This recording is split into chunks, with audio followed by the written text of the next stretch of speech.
Assalamualaikum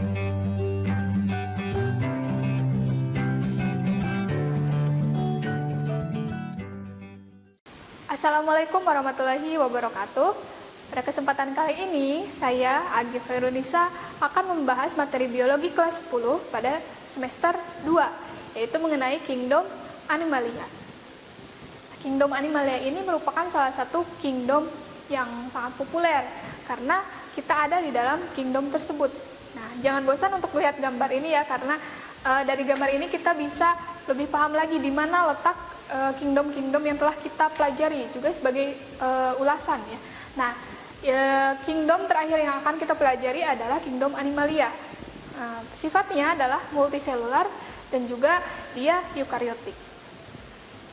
Nah, yang akan menjadi bahasan kita pada Kingdom Animalia ini ada invertebrata dan juga ada vertebrata. Jadi Kingdom Animalia ini ada yang punya tulang belakang dan ada juga yang tidak punya tulang belakang. Karakteristik dari Kingdom Animalia ini, yang pertama, merupakan organisme eukariot multiselular. Kemudian tidak memiliki dinding sel dan klorofil sehingga tidak bisa membuat makanan sendiri. Yang ketiga, memperoleh makanan dari organisme lain atau heterotrof ya, seperti kita manusia tidak bisa menghasilkan tumbuhan sendiri, misal dengan berjemur, tidak bisa, tapi kita bisa memakan tumbuhan, bisa makan hewan, dan lain sebagainya. Umumnya bisa bergerak dan biasanya gerakannya lebih bebas daripada tumbuhan. Ini untuk bertahan hidup atau survive ya. Nah, selanjutnya yang pertama yang akan kita bahas adalah invertebrata atau bagian dari Kingdom Animalia yang tidak punya tulang belakang. Ada beberapa jenis, kita bisa lihat di sini. Dan yang pertama akan kita bahas adalah Porifera atau hewan paling sederhana dalam Kingdom Animalia. Jadi Porifera ini merupakan hewan yang multiselular dan juga diploblastik dan asimetris atau tidak beraturan. Si bidang pembelahannya itu tidak bisa ditentukan gitu. Simetrinya simetri radial. Kemudian berbentuk seperti tabung, ada juga yang seperti vas bunga dan ada juga yang seperti mangkuk. Dan tidak memiliki susunan saraf sehingga bisa kita katakan sebagai hewan paling sederhana. Nah, respirasi dan ekskresinya secara difusi melalui permukaan tubuhnya dan sistem pencernaannya juga melalui sel-sel, ada kuanosit dan lain sebagainya. Yang kedua adalah Solenterata. Nah, kalau Solenterata ini habitatnya di laut berupa polip dan juga ada yang berupa medusa. Saat polip biasanya dia sesil atau diam, sedangkan pada saat fase medusa dia biasanya motil atau bisa bergerak kemana-mana. Sifatnya diploblastik atau punya dua lapisan tubuh dan juga acelomata atau tidak punya selom ya, tidak punya rongga di dalam tubuhnya. Simetrinya simetri radial, jadi bisa dipotong bidang pembelahannya itu radial gitu, jadi bisa dipotong dari mana saja gitu, tidak simetri bilateral yang bisa satu saja gitu. Pencernaan makanannya di dalam rongga gastrovaskular, kemudian memiliki tentakel dan penyengat yang disebut sebagai nematosista sehingga dia bisa melukai musuhnya gitu, atau melukai makhluk lain yang dianggap menurut dia mengancam. Selanjutnya respirasi dan ekskresinya secara difusi, reproduksinya bisa aseksual dan juga seksual. Kalau secara seksual itu bentuk tunas pada fase polip atau pada fase diamnya dia membentuk tunas. Nah, kalau misalnya pada fase seksual dia melakukan pembentukan gamet pada medusa. Selanjutnya bentuk tubuh dari Solenterata tadi sudah disebut ya. Selanjutnya yang ketiga ada Stenopora atau hewan yang menyerupai sisir. Jadi di sisi-sisinya itu punya gerigi-gerigi yang mirip sisir. Tubuhnya biasanya transparan, diploblastik juga, dan simetrinya simetri bilateral atau bisa kita belah dengan satu bidang belahan saja. Memiliki lapisan mesoglea, rongga pencernaan dan juga sistem saraf. Kelas pada Stenopora ini ada tentakulata dan juga ada nuda. Kalau nuda ini tidak berbungkus gitu ya. Selanjutnya ada Platyhelminthes atau cacing pipih. Nah, Platyhelminthes ini bentuknya bulat pipih, memiliki simetri bilateral, simetris, bersifat triploblastik acelomata. Artinya lapisan di dalam tubuhnya ada 3. Dan juga acelomata, tidak punya rongga. Tidak memiliki sistem peredaran darah. Selanjutnya alat pencernaannya juga belum sempurna. Alat ekskresinya berupa sel api atau flame cell. Bisa dibedakan ya, flame cell ini kalau kita menggunakan ginjal, kalau mereka menggunakan sel api atau flame cell. Sistem sarafnya berupa tangga tali, mirip tangga. Kemudian hermaprodit atau bisa jantan dan betina gitu ya. Selanjutnya klasifikasinya ada, yang pertama ada Turbellaria, kemudian yang kedua ada Trematoda, dan yang ketiga ada Cestoda. Yang selanjutnya adalah Rotifera. Nah, Rotifera ini memiliki mahkota yang punya silia, punya rambut-rambut ketarnya. Sebagian besar hidupnya di air tawar, memiliki alat pencernaan mulut dan juga anus. Jadi punya mulut dan juga punya anus. Selanjutnya Pseudocelomata, artinya punya selom atau punya rongga yang palsu. Kemudian reproduksinya secara parthenogenesis. Selanjutnya adalah Lopophorata. Ciri khas dari Lopophorata ini bisa dilihat dari penamaannya, ya. Dia memiliki lopophor gitu ya. Contohnya ada filum bryozoa, kemudian ada branchiopoda dan lain sebagainya. Yang selanjutnya ada yang namanya Nemat helminthes atau cacing gilig. Ya, cacing gilig ini seperti namanya ya, bentuknya itu gilig atau bulat panjang dan ujung-ujungnya meruncing. Biasanya punya silia dan tertutup oleh lapisan lilin atau kutikula. Tidak bersegmen, simetrinya simetri bilateral. Kemudian lapisan tubuhnya terdiri dari 3 lapis atau triploblastik, tapi dengan selom yang palsu atau pseudocelomata. Alat pencernaannya sempurna, kemudian kosmopolit atau terdapat baik di laut maupun di air tawar, baik di darat, di kutubnya ataupun di tropis. Bisa hidup bebas sebagai parasit. Selanjutnya belum memiliki alat sirkulasi dan juga alat respirasi. Contohnya ada Ascaris lumbricoides, kemudian ada Ancylostoma duodena dan lain sebagainya. Selanjutnya adalah Annelida. Kalau Annelida ini punya segmen-segmen yang seperti cincin ya di dalam tubuh, di dalam luar permukaan tubuhnya. Selanjutnya memiliki sifat triploblastik celomata, simetrinya simetri bilateral, sistem pencernaannya sudah lengkap. Kemudian bersifat hermaprodit juga, jadi ada alat kelamin jantan dan juga ada kelamin betina dalam satu individu. Sistem sarafnya masih sistem saraf tangga tali, kemudian bergerak dengan kontraksi otot atau dengan rambut, yaitu disebut sebagai seta ya. Rambut pada Annelida ini disebut sebagai seta. Kemudian ekskresinya menggunakan nephridium. Selanjutnya adalah moluska. Moluska ini tidak berwas-was, biasanya disebut sebagai makhluk lunak gitu ya. Simetrinya simetri bilateral dan merupakan makhluk dengan triploblastik, 3 lapisan tubuh dan juga selomata, ada selomnya. Alat pencernaannya berupa mulut, kerongkongan, lambung usus dan juga anus. Reproduksinya secara seksual, tapi ada juga moluska yang hermaprodit. Seperti yang sebelumnya, moluska ini juga kosmopolit. Jadi ada yang di laut atau air asin, ada yang di tawar dan lain sebagainya. Arthropoda atau makhluk hewan berwas-was. Nah, berwas-was ini artinya dia punya bagian parut, kemudian ada toraks, ada abdomen. Rangka luarnya merupakan zat kitin, biasanya keras rangka luarnya. Kemudian sistem organnya sudah lengkap, ada peredaran darah, ada pencernaan, ada saraf, pernapasan, ekskresi, dan lain sebagainya. Peredaran darahnya merupakan peredaran darah terbuka, artinya tidak ada pembuluh darah di sana. Gitu. Jadi kalau manusia kemudian hewan yang lainnya itu secara tertutup, artinya darah dialirkan di dalam pembuluh darah, tapi pada arthropoda tidak seperti itu. Alat pernapasannya berupa trakea dan sistem sarafnya menggunakan sistem saraf tangga tali. Untuk Myriapoda, nah ciri-cirinya tubuh terdiri dari atas kepala dan bagian belakangnya yang berbuku-buku. Habitatnya ada di darat dan pada setiap segmen terdapat sepasang kaki. Itu kecuali segmen yang terakhir karena berubah menjadi cakar. Nah, biasanya digunakan untuk membunuh mangsa. Nah, pada kepalanya ini terdapat sepasang antena yang memiliki 10-200 segmen juga. Nah, yang selanjutnya dari golongan invertebrata adalah insekta atau serangga. Bisa disebut juga sebagai hexapoda.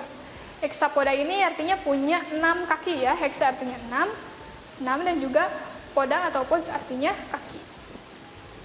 Nah, diperkirakan oleh para ahli zoologi, insekta ini merupakan sumber atau penyumbang keanekaragaman hayati terbesar di dunia gitu. Jadi jika dibandingkan dengan yang lainnya, insekta ini merupakan makhluk yang memiliki keanekaragaman tertinggi gitu.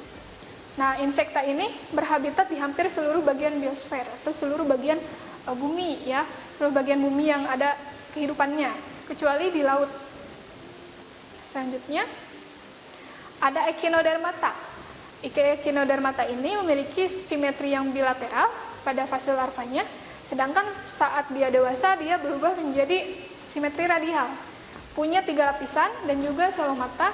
Habitatnya terdapat di laut. Rangka luarnya tersusun dari zat kapur. Alat geraknya berupa sistem amburakral. Dan reproduksi secara seksualnya, pembuahannya internal gitu ya.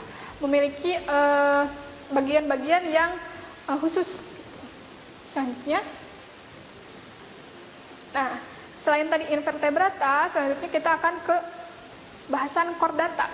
Nah, untuk chordata ini termasuk di dalamnya vertebrata gitu. Jadi chordata tingkatannya lebih awal daripada kita sebut vertebrata gitu. Nah, untuk chordata ada yang invertebrata, ada yang vertebrata. Nah, untuk chordata sendiri ciri-cirinya adalah memiliki chorda dorsalis atau notochord pada kerangka sumbu tubuhnya. Juga memiliki sistem organ yang kompleks, biasanya ya lebih kompleks dan ukurannya pun biasanya lebih besar daripada invertebrata. Kemudian sistem sarafnya berupa pembuluh terdapat di sebelah punggung. Kemudian alat pernapasannya berupa insang, ada juga yang berupa paru-paru. Ada 4 subfilum. Yang pertama ada hemichordata, kemudian kedua ada urochordata, yang ketiga ada cephalochordata, dan yang terakhir ada vertebrata. Nah, untuk vertebrata ini menjadi bahasan yang paling sering kita bahas ya, yang paling sering kita dengar juga. Nah, klasifikasi vertebrata ini yang pertama ada kelas Agnatha atau Cyclostomata. Nah, ini tidak memiliki rahang, seperti tubuhnya seperti ikan, tidak bersisik dan tidak mempunyai pasangan sirip, dan juga jantungnya memiliki 2 ruang. Contohnya adalah belut laut dan juga hagfish atau ikan hantu. Biasa orang menyebutnya sebagai ikan hantu. Namanya adalah Myxini atau Myxin. Nah, untuk Pisces atau ikan-ikanan itu biasanya hidup poikiloterm atau dia suhu tubuhnya itu berubah sesuai dengan suhu lingkungannya. Kalau suhu manusia itu homoitermis ya, lawan dari poikiloterm adalah homoiterm. Poikiloterm berubah sesuai kondisi lingkungannya, sedangkan homoiterm tetap dipertahankan oleh kerja di dalam tubuhnya. Nah, hidupnya bisa di air tawar maupun di air laut, bernafas menggunakan insang, ada juga yang menggunakan kulit, ada juga yang menggunakan paru-paru ya di Pisces. Otaknya dibungkus dengan kranium atau dengan tengkorak gitu. Sedangkan pada Agnatha dia tidak punya rahang gitu. Sedangkan pada Pisces ini sudah punya yang lebih lengkap, mempunyai 2 rahang. Disebutkan di sini punya 2 rahang ya. Nah, untuk berdasarkan jenis tulangnya, si Pisces ini ada ikan bertulang lunak atau bertulang rawan, dan ada juga ikan bertulang keras atau bertulang duri. Untuk yang Chondrichthyes atau ikan bertulang rawan, contohnya ada pari, hiu, dan lain sebagainya ya. Golongan yang termasuk ke dalam 2 itu. Kemudian untuk Osteichthyes atau ikan bertulang keras, ikan bertulang duri atau ikan bertulang sejati, itu contohnya adalah ikan yang biasa kita konsumsi lebih sering gitu, seperti ikan yang ada di air-air tawar, ikan mas, ikan gurame, dan lain sebagainya. Nah, yang ketiga ada yang namanya amfibia. Nah, amfibia ini ciri khasnya adalah bisa hidup di 2 alam, artinya bisa hidup di air, bisa juga hidup di darat. Pada saat berudu, dia bernapas menggunakan insang, sedangkan pada saat dewasa, saat menjadi katak atau saat menjadi bagian dewasa yang lainnya, menggunakan paru-paru dan juga kulit. Nah, sifatnya poikiloterm seperti tadi, Pisces, kulitnya basah berlendir untuk membantu pernapasan. Jantungnya ada 3 ruang, ada 2 atrium dan juga 1 ventricle. Sedangkan tadi hanya 2 ruang saja ya, yaitu 1 atrium dan juga 1 ventricle. fertilisasinya secara eksternal, artinya si telurnya itu menetas di luar lingkungannya, di luar tubuh si induknya. Itu contohnya ada katak, kodok, dan juga salamander. Nah, golongan-golongan amfibia yang pertama adalah anura. Anura ini tidak punya ekor saat dewasa. Contohnya adalah katak, kodok, dan lain sebagainya. Kalau urodela, dia punya ekor dari larva sampai dewasa. Kalau apoda itu tidak punya kaki. Urodela itu contohnya buaya, kemudian cicak, itu yang punya kaki dan tangan ya. Sedangkan kalau apoda dia A, artinya tidak ya, poda artinya kaki. Jadi apoda ini tidak punya kaki. Contohnya biasanya adalah ular.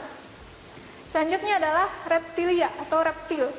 Nah, ciri khasnya adalah memiliki kulit luar yang kering, kemudian memiliki sisik yang terbentuk dari zat tanduk, dan juga mengalami pengelupasan kulit atau ekskuvikasi. Biasanya memiliki sifat poikiloterm. Jantungnya terdiri dari 4 ruang. Nah, sekat antara ventrikel kiri dan ventrikel kanannya tapi belum sempurna. Jadi belum sesempurna mamalia ya. Selanjutnya contohnya adalah buaya, kadal, dan juga kura-kura. Nah, selanjutnya ada yang namanya aves. Nah, kalau aves ini merupakan salah satu golongan yang biasa kita sebut sebagai burung, dan ciri khasnya adalah punya bulu. Kita harus bisa bedakan apa yang disebut sebagai bulu dan juga disebut sebagai rambut. Karena kita kadang keliru ya, kita menyebutkan rambut-rambut yang ada di tangan sebagai bulu, kemudian yang ada di mata sebagai bulu mata. Nah, tapi dalam biologi istilah bulu dan rambut itu dibedakan, sehingga bulu ini hanya khas untuk aves atau untuk burung-burungan. Bisa dilihat kan ya, strukturnya untuk bulu itu biasanya ada ibu tangkainya, kemudian di samping-sampingnya ada yang menjalar gitu. Sedangkan untuk rambut ya biasanya satu saja. Nah, untuk selanjutnya bernapas menggunakan paru-paru dan juga kantong udara, biasanya bersifat homoitermis atau homoiterm. Jadi suhu di dalam tubuhnya ini tetap, dan jantungnya ada 4 ruang. Contohnya ada ayam, merpati, elang. Nah, ordo-ordo dari kelas aves yang pertama adalah Passeriformis. Biasanya untuk Passeriformis ini punya suara yang bagus, gitu ya, punya suara yang bagus. Contohnya ada kenari, gelatik, deo, dan lain sebagainya. Yang kedua ada golongan falcon atau Falconiformes. Contohnya adalah elang dan raja wali. Ada Columbiformes, contohnya merpati dan tekukur. Ada Psittaciformes, ada nuri, parkit, kakatua. Ada Galliformes, contohnya ayam-ayaman. Ada juga Casuariformes, contohnya burung kasuari. Nah, yang terakhir adalah mamalia. Mamalia ini merupakan hewan menyusui, sehingga bisa kontras ya dengan hewan-hewan yang lainnya. Mamalia ini bisa menyusui dan tubuhnya dilindungi oleh rambut. Nah, ini yang menjadi ciri khas ya. Rambut dimiliki oleh mamalia, sedangkan bulu hanya dimiliki oleh aves. Vivipar, biasanya berupa vivipar atau menggunakan pembuahan secara internal gitu. Jadi saat keluar dari lingkungannya, maka akan langsung berbentuk sebagai bayi gitu. Nah, kecuali pada Ornithorhynchus. Kemudian sifatnya adalah homoitermis atau menyesuaikan suhu tubuhnya di dalam tubuhnya sendiri gitu. Jadi tidak sesuai dengan keadaan lingkungan. Meskipun kita ke kutub di sana, suhu di dalam tubuh kita tidak akan jauh berubah, tidak akan ikut menjadi 0 derajat gitu. Tapi paling hanya turun beberapa atau naik beberapa derajat saja. Jantungnya memiliki 4 ruang dan juga sekatnya sudah sempurna ya, sudah benar-benar bisa dibedakan ke 4 ruangan tersebut. Nah, contohnya ada platypus, ada kanguru, kemudian ada pongo. Nah, selanjutnya klasifikasi mamalia ini sangat banyak yang sangat beragam. Ada monotremata, ada marsupilia, ada insectivora, ada chiroptera, rodentia, lagomorpha, cetacea, sirenia, carnivora, proboscidea, perissodactyla, dan juga artiodactyla, dan ada juga primate atau primata. Sekian saja untuk bahasan dari Kingdom Animalia kali ini. Wassalamualaikum warahmatullahi wabarakatuh. Kunjungi sosial media lainnya seperti website kami di pkbmafata.com, Facebook PKBM Al-Fatah Mananjaya, Instagram PKBM Al-Fatah _official. Dan terima kasih telah klik video ini. Jangan lupa like, comment, share, and subscribe untuk menunjukkan dukungan kamu terhadap channel ini. Enjoy the video PKBM Al-Fatah.